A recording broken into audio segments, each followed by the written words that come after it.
I will never stop collecting retro games until I am literally dead. I will be on my deathbed yelling at the nurse to get my laptop because I need to bid on some games on eBay. Okay? Or maybe I need to browse Kijiji and or Craigslist or Facebook Marketplace, and I need to tell the seller that I am in the hospital on my deathbed, but I will purchase your game for the asking price that you want, $100. And because I'm at the hospital on my deathbed, if you deliver the game to me, I will give you an extra $20. So I will be collecting games until literally I am dead. And what I have for you as a treat today, I have a backlog of about maybe 30 or 40 games that I recently picked up. And I selected just the N64 ones to make this an all N64 exclusive episode. I have 7 games here, I think. 3, 6, 7 games. Plus a bonus. I like to give bonuses at the end of the videos for those that stick around and enjoy this type of content. I'm going to save the best for last with the bonus. So in no particular order, let's start with a really unique, very interesting game here. This is a game called Iggy's Wreckin' Balls. Iggy's Wreckin' Balls. Okay, and this little guy, Iggy, was the mascot of the company that made this game, which I don't remember who the developer was.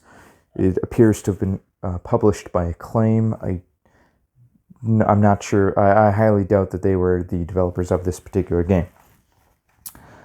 And by the way, they since have gone bankrupt, and another company bought the rights to Iggy's Wreckin' Ball. So we might see another one of these in the future. You know, that was back in 2006 that they acquired the rights, I do believe. We have not seen a sequel yet, but a sequel perhaps will come someday because of how unique this game is. It is a racing game. It is a 4-player compatible game as well. It's it's a racing game in the genre of trying to compete with your Super Mario Kart 64s, those types of games. Except this game, you're not racing in karts, nor are you driving down tracks. You are climbing circular-based towers, and you are using a grappling hook to climb up, and you're constantly running circles and climbing up. And you're also collecting power-ups, and you can fight your opponents as well. So there's a tiny little bit of combat going on as well. Now, the game has a catch. If you get motion sickness rather easily, this game is not for you. I fall into that category. This game, I used to be able to play it when I was younger, but my motion sickness has gotten worse as I've gotten older. So this was a rental when I was younger. Me and my buddy Ryan, I think it was him, he actually rented it, not me, because I wouldn't rent crap like this. I would use his money to rent crap like this. So we would go to the rental store. We would go down to Rogers Video here in Canada, usually on a Friday or Saturday, and he would get some $5 off his parents or whatever. $20 for mowing the lawn, and we would both rent games, and I would focus on the good games, RPGs, things like that, and with his money, we would piss it away on the games that people normally wouldn't touch, games like Iggy's Wreckin' Ball, and games like, I got some Power Shovel, some really interesting PlayStation games maybe I'll talk about in the future. But that's Iggy's Wreckin' Ball for you. Highly recommend it. So I got this for that reason, because of how unique it is. But I also got it because I think it'll go up in value because of how unique it is. And I do not think this game sold well. Highly doubt it sold well. And perhaps one day it will get the respect it deserves for its uniqueness. Might not be the best game, but it's 4-player. It's unique. It can still be fun as long as you don't get motion sickness and puke your guts out all over the floor, like I do when I try to play this now. So that was a good banger to start off with. Let's slow it down to a more commonly known game, NBA Hang Time. So here's something interesting about this game. Back in the day, one of my friends had this game. He would always talk about it. And he would always, talk about how awesome it is. And he'd probably invite me over. Hey, why don't you come over and play NBA Hang Time? I did not know. So I kind of brushed him off because I thought it was just a standard basketball game. Because he was really big into basketball. He was a basketball player. And I don't care for basic basketball games. But this is actually the unofficial sequel to NBA Jam. This is the third game in the series, but it's unofficial because it's not NBA Jam. They didn't have the rights. The same developers that made NBA Jam and NBA Jam Tournament Edition made this game right here because they no longer had the rights to NBA Jam. And I didn't know that. Had I known that, I would have bought this game back in the day. Like, this would have been top priority. I love NBA Jam. That's like the best basketball game ever made.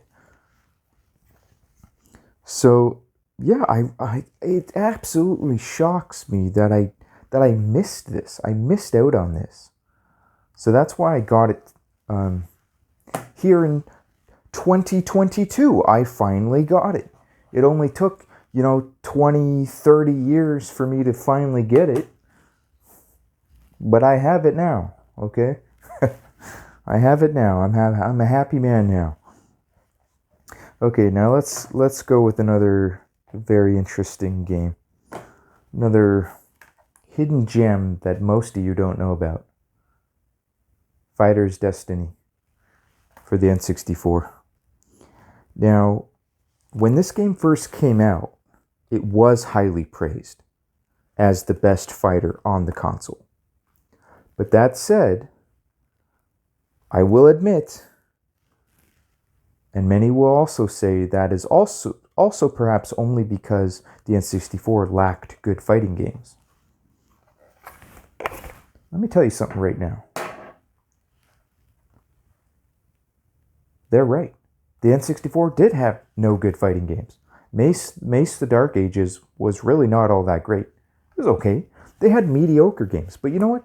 This game is so unique that I believe the 8 out of 10 average score that this game was given by critics, I believe that to be accurate.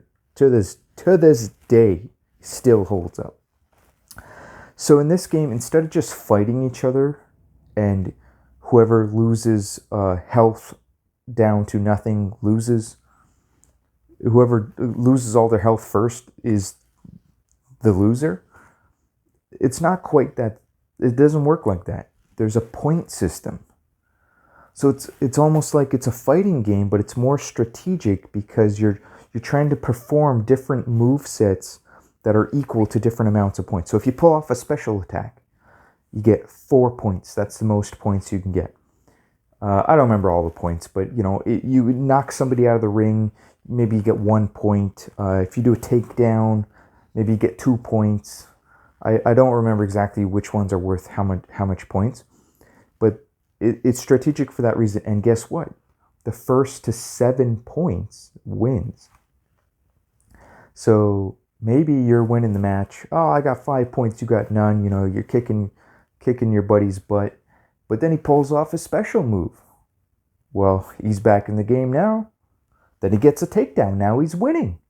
You spent all your time getting, easier points worth only 1 point. Or there's a KO. You can knock the guy out. Maybe that's 3 points. Stuff like that. So this game is very unique. To this day, highly recommend. And by the way, it's cheap. This is fairly cheap. I don't know what it's worth, but you can probably find it in the wild for maybe $10, $15. I would gander to say it's probably not that hard to find. Like, I don't think this is highly sought after. So $10 Canadian, you could probably pick yourself up a copy. If you're lucky, maybe even $5. You find it at a pawn shop for $5. It's been sitting there collecting dust. Okay, what's next here? Space Station Silicon Valley. This is going up in value, and this will continue to go up in value. So if you're interested in this game, pick it up, because it's only going to keep going up. it's a, what would you call this, action adventure platformer, something along those lines. 3D platformer where you, the unique ability is that in every level there's different animals, and you can go and possess those animals. So you go into the animal, you possess it, and then you get whatever abilities it has. And part of the main fun of the game is to possess all the animals and learn all of their abilities. And you also need to use those same animals to solve puzzles in each of the levels.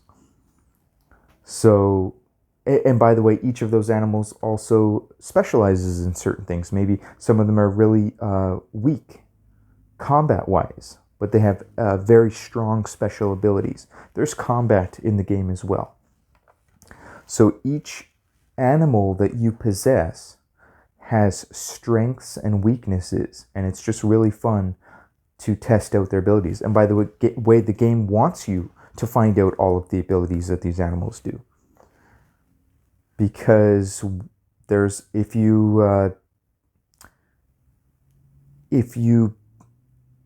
how do I describe this? Complete some hidden objectives, you will get a bonus at the end of the game if you complete all of these hidden objectives in all of the levels. And you're going to need to know and learn about those animal abilities to be able to do that.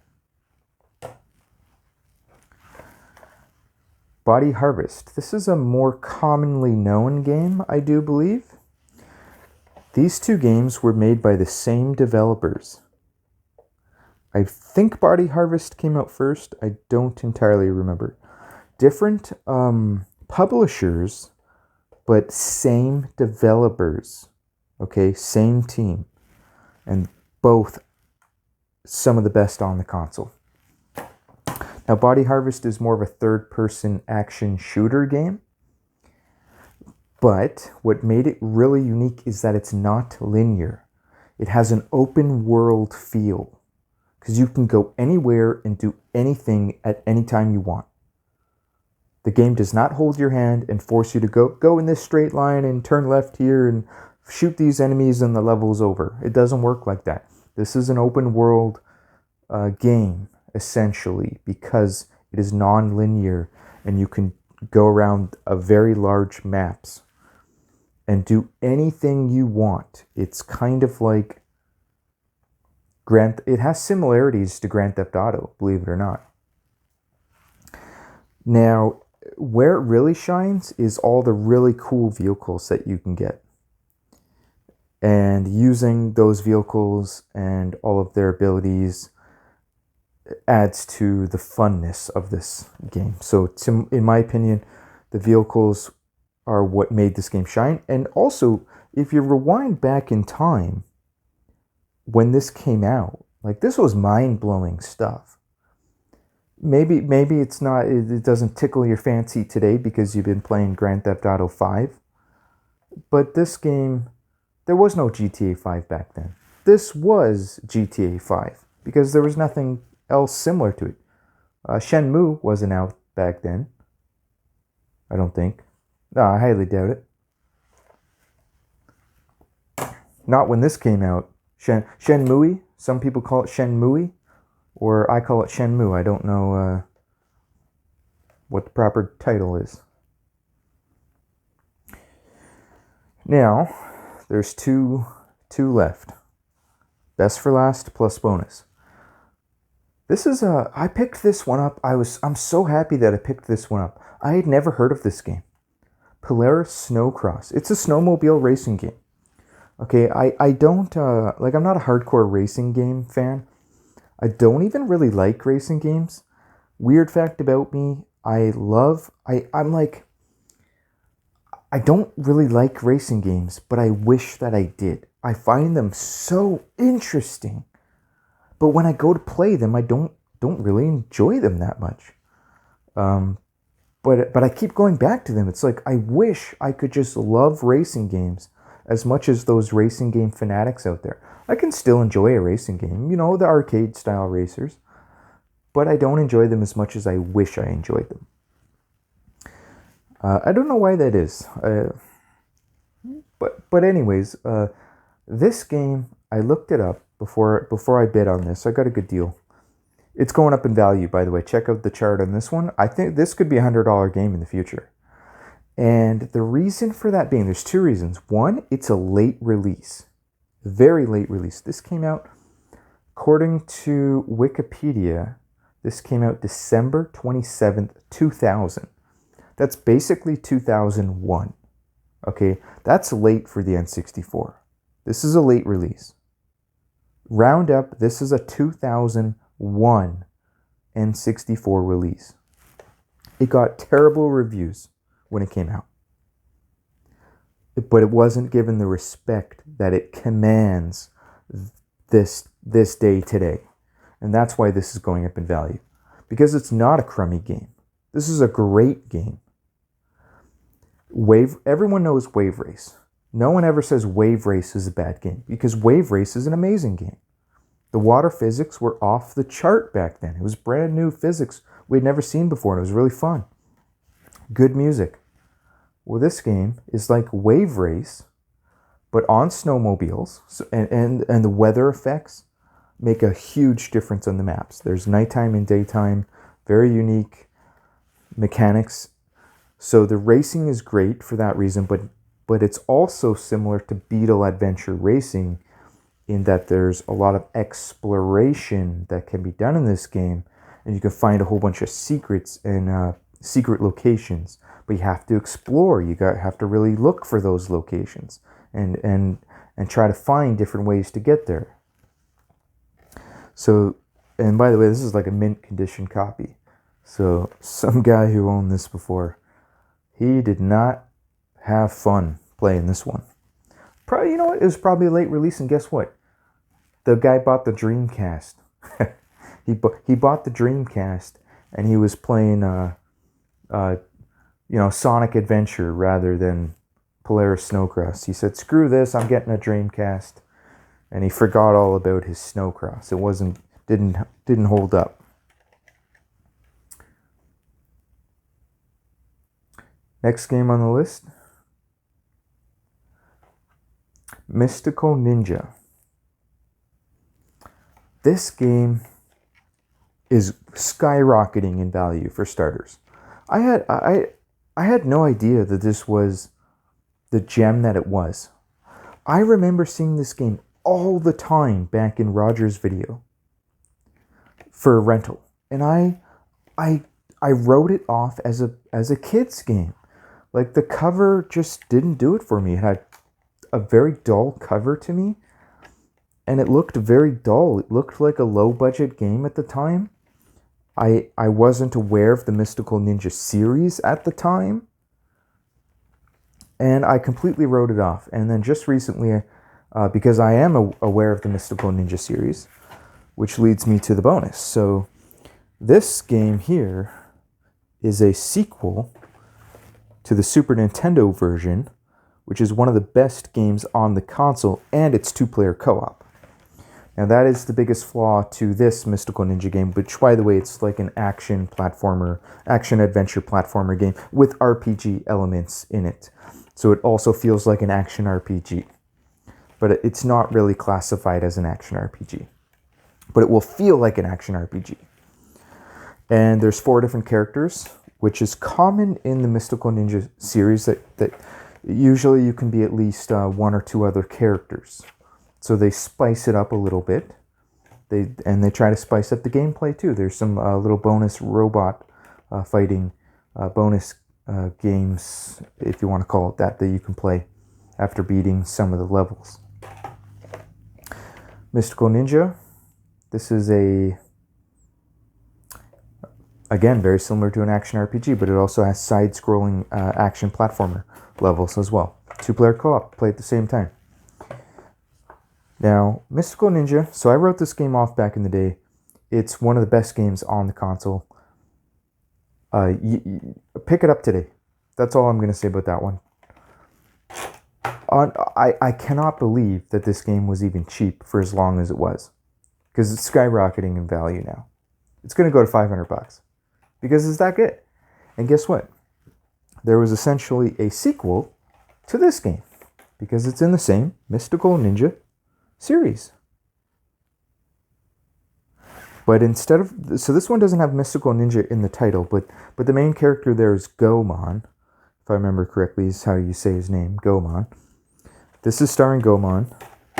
That's Gomon on the cover there too.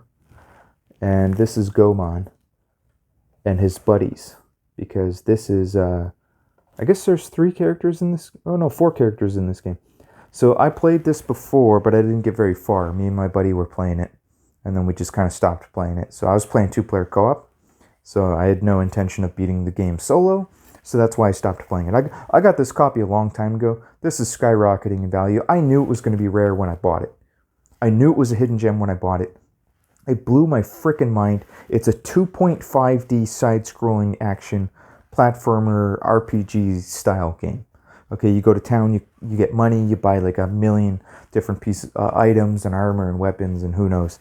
It's been a long time since I played it, but it feels like an RPG, but it's a action platformer RPG. And I was actually going to buy like 3 or 4 or 5 copies of this back in the day. I regret that now because the price has skyrocketed since then, but oh well, you know, the only reason I didn't is because I need the money to buy other games. So that was the bonus, because if you didn't know about these games, now you do, and you might want to pick them both up. This one also started going up in value. Haven't checked it recently, but I know it's expensive. Used to be really cheap. You used to be able to get this game for $20 to $25 Canadian. So if you're American, this is a lot cheaper than $20, $25. Back in the day, that was probably $15. So, but then the market woke up and realized that this is a hidden gem, and a lot of people that didn't know about it when they grew up, all of a sudden they learned about, hey, wait a minute, like how did I miss that game? Maybe they saw it at the Blockbuster video, but they never rented it. They thought it looked kind of crummy, you know, some ninja riding a little tiger. That's a kid's game. Well, it's not a kid's game. It's a great game. That's what it is. So anyways, guys, if you enjoy this type of content, please consider subscribing to the channel and leaving a comment below. And let me know, of all the games I just showed you, let me know what your favorite game was or is.